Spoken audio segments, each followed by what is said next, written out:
In this video, I'm going to walk you through how I make small batches of colored slip for pottery using mason stains.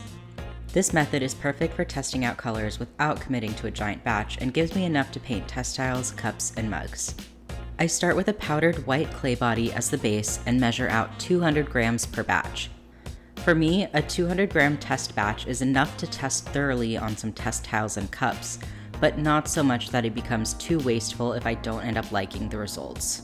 To color the slip, I add 6% of my chosen mason stain to the dry clay mix. You can experiment with different percentages, but I found through past testing that 6% is the sweet spot. It's enough stain to get vibrant colors without overusing the mason stains. I found the difference between 6 and 8% to be pretty negligible. Before mixing with water and sieving, I dry mix the stain and powdered clay really thoroughly so the color distributes evenly right from the start. Once the dry ingredients are combined, I gradually mix them into the water. I don't add all the material at once, and I aim for a consistency that's slightly thicker than what I want in the end. This gives me the flexibility to thin it down later while sieving without making it too runny. This part is messy but essential.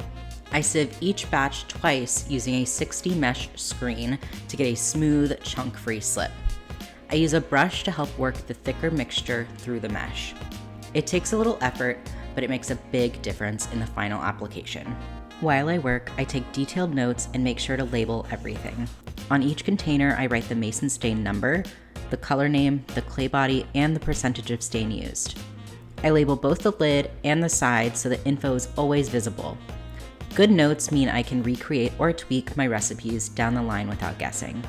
To clean up between colors, I use a rinse bucket.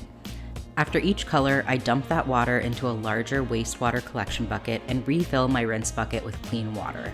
Once the materials in the big bucket settle out, I'll pour off the clear water and keep the slip slurry at the bottom. This slurry can be recycled later, and it helps to reduce waste and makes use of what would otherwise be tossed. Thanks for following along.